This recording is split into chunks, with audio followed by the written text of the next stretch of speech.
TipsLavanya YouTube channel. இன்னைக்கு நம்ம சுவையான பன்னீர் கிரேவி எப்படி பண்ணுறதுன்னு தான் பார்க்க போகிறோம். இது சப்பாத்தி பூரி இதுக்கெல்லாம் சைடிஷாக வச்சு சாப்பிட்றப்ப ரொம்ப டேஸ்ட்டாக சூப்பராக இருக்கும். பன்னீர் கிரேவி எப்படி பண்ணுறதுன்னு பார்க்குறதுக்கு முன்னாடி இது வரைக்கும் நம்ம சேனலை சப்ஸ்கிரைப் பண்ணால் பார்த்துட்டு இருந்தீங்கன்னா சப்ஸ்கிரைப் பண்ணி வச்சுக்கோங்க. கூடவே பெல் ஐக்கனே கிளிக் பண்ணிக்கோங்க. அப்போ தான் நாங்கள் போடுற வீடியோஸ் உங்களுக்கு நோட்டிஃபிகேஷனில் வந்து சேரும். வாங்க வீடியோக்குள்ளே போகலாம்.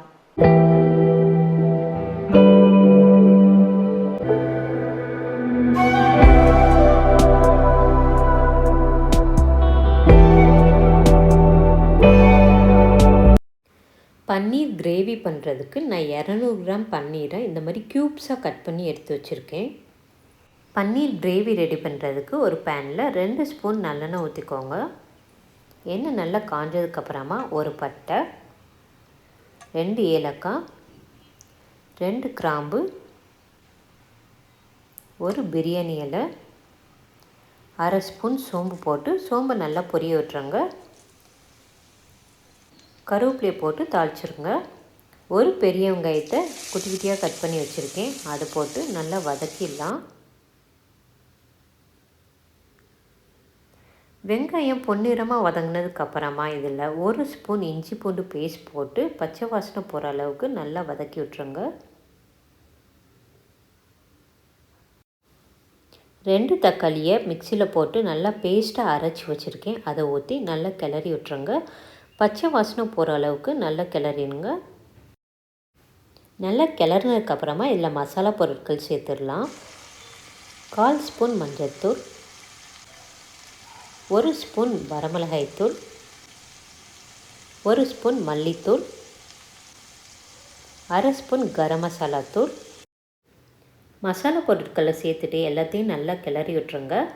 3 டேபிள் ஸ்பூன் தயிர் எடுத்து வச்சுருக்கேன், அதையும் போட்டு நல்லா வதக்கிடலாம். தயிர் சேர்க்குறப்போ ஹோட்டல் டேஸ்ட்டில் சூப்பராக இருக்கும். தயிரை ஊற்றிட்டு எல்லா பக்கமும் நல்லா கிளறி விட்டுருங்க. கிளறினதுக்கப்புறமா தேவையான அளவு தண்ணி ஊற்றிடுங்க.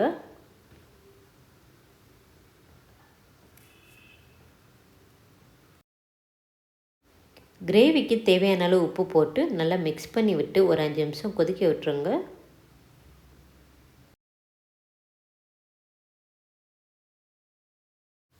கிரேவி நல்லா கொதிச்சிருச்சு. நம்ம கட் பண்ணி வச்சுருக்கிற பன்னீரை போட்டு நல்லா மிக்ஸ் பண்ணி விட்டு ஒரு 2 நிமிஷம் வேக விட்டுறலாம்.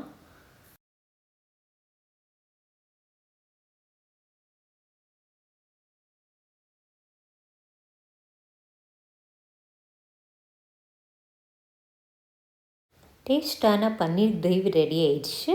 நம்ம மேலே கொஞ்சம் கொத்தமல்லியை தூவிட்டு ஸ்டவ் ஆஃப் பண்ணிடலாம். நீங்களும் இதே மாதிரி பன்னீர் கிரேவி செஞ்சு உங்கள் வீட்டில் உள்ளவங்களை அசத்துங்க. உங்கள் எக்ஸ்பீரியன்ஸை மறக்காமல் கமெண்ட்டில் சொல்லுங்கள். தேங்க்ஸ் ஃபார் வாட்சிங். உங்களையும் உங்களை சுற்றி உள்ளவங்களையும் நல்லபடியாக பார்த்துக்கோங்க. இந்த வீடியோ உங்களுக்கு பிடிச்சிருந்துச்சுன்னா லைக் பண்ணுங்க, ஷேர் பண்ணுங்க, சப்ஸ்கிரைப் பண்ணுங்க, மறக்காம பெல் ஐக்கனை கிளிக் பண்ணுங்க.